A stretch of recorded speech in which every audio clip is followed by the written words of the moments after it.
Eu estudei durante 5 anos para ser aprovada na AFA. E quando eu fui, quase que o TAF me tira minha farda por um erro que eu cometi. Fica comigo até o final que eu vou falar sobre esse erro e vou te falar como é que você pode fazer para evitar de quase que entregar a sua vaga por causa de você mesmo. Olá, aqui é Alex do Conquiste a Sua Farda. Eu passei por vários percalços aí, vários desafios durante a minha preparação. Deu tudo certo, consegui ser aprovada na AF e na EAR 2 vezes em cada um dos concursos, mas poderia ter dado errado, viu? Poderia ter dado errado porque o TAF me pegou de jeito, o TAF, e olha que eu treinava, tá? Olha que eu treinava. A gente vai falar sobre o TAF hoje porque muitos de vocês estão muito preocupados com teoria. Não, eu preciso passar na prova teórica, e você tem razão, tá? Você tem mesmo que passar na prova teórica. Mas não dá para esperar passar na prova teórica para começar a pensar em TAF. O que é o TAF, né? O TAF é o teste de avaliação física que a gente tem depois que você é aprovado em um concurso militar, seja ele da aeronáutica, da marinha ou do exército. E aí é só importante você ficar de olho, porque no edital especifica exatamente qual é o seu exame. Os exames são diferentes. O exame que eu prestaria, uma vez que eu ia fazer o teste para aeronáutica, né, para a AFA, seria um exame composto de 4 etapas: corrida, abdominal, flexão e salto, tá? Cada um deles vai medir alguma coisa ali do seu físico, né? Para saber se você tá bem fisicamente para aguentar o treinamento dentro de uma academia militar. E tudo bem, né? Eu treino jiu-jitsu já faz um tempo e gosto de correr e tudo mais, então eu já tava indo bem nesses aspectos, tá? Eu fiz planilhas, eu me preparei, academia e tudo mais, porque eu tava nervosa com isso, beleza? Eu tava nervosa com isso porque, cara, eu acho que você... Comenta aqui embaixo se você concorda comigo nesse sentido. A gente nunca acha que tá preparado, né? Não importa o quanto a gente treina, não importa o quanto a gente estuda, a gente nunca acha que tá preparado. Então eu tava nervosa para aquilo. Eu tava treinando bastante, tava pedindo bastante de mim ali. E a princípio, 3/4 do exercício do TAF eu já conseguia fazer: corrida, abdominal e flexão. E olha que flexão para as meninas costuma ser um grande problema, né? Mas eu já estava conseguindo fazer. O problema estava sendo, para mim, o salto, tá? E foi exatamente na preparação do salto que eu cometi um erro gigantesco que poderia ter custado a minha farda. Que foi o seguinte: eu comecei a treinar aí dia sim, dia não, eu tinha uma tabela muito organizada, eu pesquisei bastante, tem vários vídeos na internet super interessantes para você dar uma olhada e aprender um pouco sobre os testes e até para você se preparar. E aí eu tava treino atrás de treino, não estava me sentindo mal, muito pelo contrário, me sentia bem para fazer o treinamento. Continuava indo pro jiu-jitsu, continuava com a academia, só que esse salto não saía. E eu treinava, preocupada com esse salto, o salto não sai, porque é um salto de distância, né? E você não pode tomar impulso. O impulso tem que vir da sua própria perna, né? Você tá com os pés juntos, atrás de uma faixa, você tem que alcançar um outro espaço ali. E, cara, eu não conseguia fazer isso no chão normal, eu não conseguia fazer isso no tatame, eu não conseguia de jeito nenhum. Eu falei, putz, vou puxar um pouco esses treinos. Comecei a insistir no treino. Lembro de um dia, que foi um dia fatídico, assim, né? Nesse momento eu já estava cometendo um erro grave na preparação. Porém, eu não tinha percebido ainda, né? Por quê? Porque aparentemente a gente só percebe as coisas depois que elas acontecem, né? Tudo é óbvio depois que você já sabe a resposta.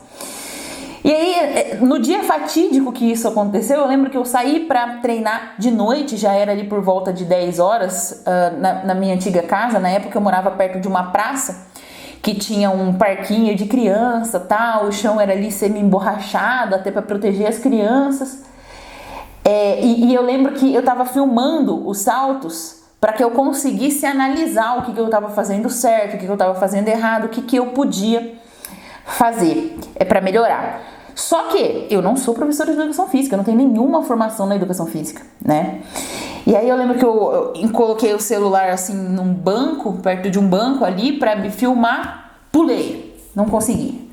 Saltei ali umas 3 ou 4 vezes e não consegui, até que eu parei e falei assim, cara, falta muito pouco, falta aí 2 centímetros, um pedacinho do meu calcanhar.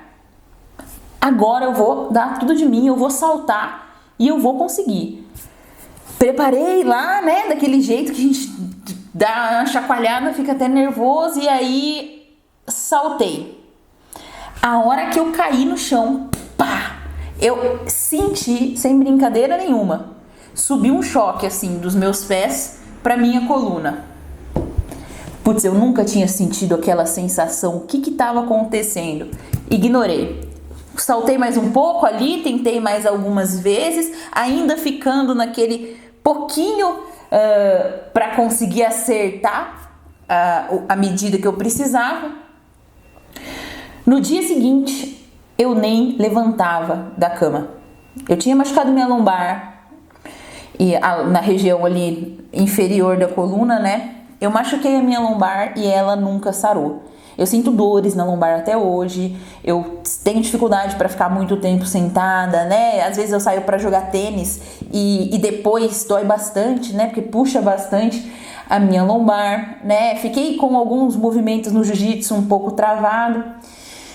E tudo isso por quê? Cara, parece bobo. Vocês sabem disso, vocês sabem que não deveriam estar fazendo isso, mas vocês fazem. Que é o quê? Treinar sem a ajuda de um profissional, treinar sem alguém que saiba do que está fazendo. Esse negócio de a gente procurar as coisas na internet, sabe? Você procura dor na internet, procura um sintoma na internet, um treinamento.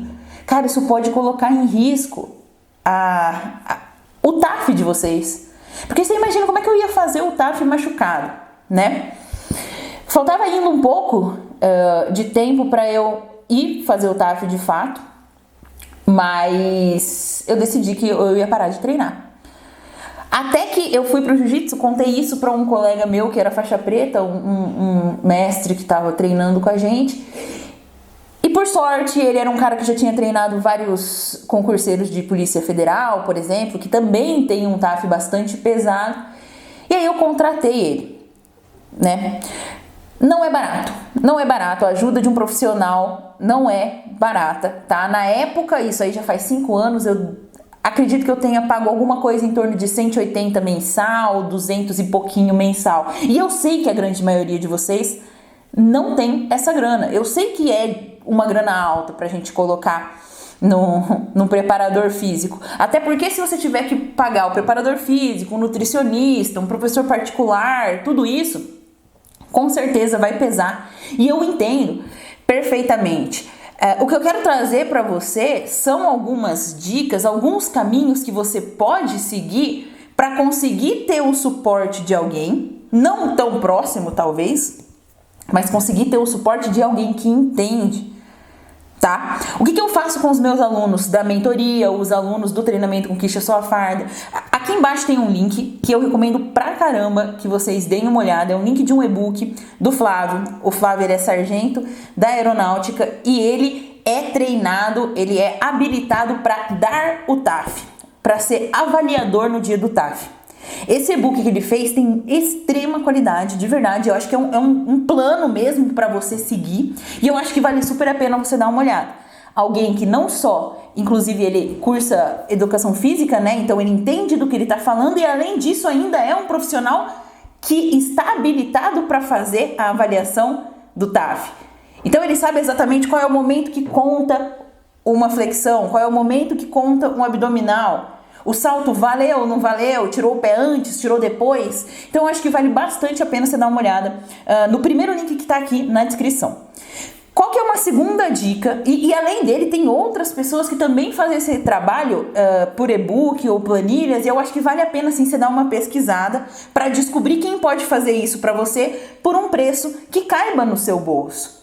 Esse e-book do Flávio, vocês deem uma olhada lá, mas se eu não me engano, alguma coisa em torno de 5 vezes de R$ 12, alguma coisa assim. Então, sai muito mais barato do que você contratar alguém e pagar 200 mensal. Se você paga 15, 20 mensal, putz, né? Vale super a pena. A outra coisa existe um outro canal aqui no YouTube chamado Saúde na Rotina, do Diego Palladini. Cara, vou deixar também o link aqui embaixo para vocês darem uma olhada, tá? O cara é profissional da educação física, o cara defende uma educação física saudável, no dia a dia mesmo, não para você se tornar um atleta. E no canal dele tem vários vídeos sobre como fazer flexão, como fazer uma barra, como é que você faz para não se machucar aí? Como é que você faz o abdominal correto? Ah, porque eu não consigo fazer nenhuma flexão. Beleza, começa do zero, acompanhando esses canais. Mas não faça isso de tentar seguir o caminho sozinho, beleza? Definitivamente isso não vale a pena. Você pode se machucar e isso pode custar toda a sua preparação. E aí você pensa, né? Você ficou lá 5 anos, como foi o meu caso, até sair o meu nome na lista a primeira vez. E aí você perder, porque você quis se achar o bom, você quis se achar o inteligente. É o tipo de inteligência burra, né? A gente acha que consegue fazer tudo sozinho. Pô, o cara tá na faculdade lá 4 anos, mais 1 ano e pouco, 2 anos para virar mestre, mais a habilitação para conseguir ser aplicador do TAF. E a gente aqui querendo achar no Google o que dá certo, o que não dá. Toma cuidado com isso. Eu não estou dizendo que não tem informações interessantes no Google ou no YouTube mesmo. Eu tô, inclusive, falando para vocês 2 possibilidades para que você consiga treinar melhor para o TAF. Agora, esquece essa história de achar, por exemplo, alguma coisa que não é de alguém habilitado, tá? Seja um e-book, um vídeo, um curso, que não seja de alguém habilitado, que não seja de alguém que mostra o rosto, que não se responsabiliza pela informação que está passando, entendeu? Tudo isso tem que ser olhado com muito carinho para que não custe a sua farda, beleza? Se faz sentido para você, deixa a curtida aqui. Se inscreve para não perder os próximos vídeos e não esquece, toda segunda-feira às 8 a gente tem um encontro marcado aqui no YouTube, na nossa live semanal, onde eu falo sobre um monte de coisa que interessa de verdade para melhorar a sua preparação para o concurso público. A gente se vê, até mais!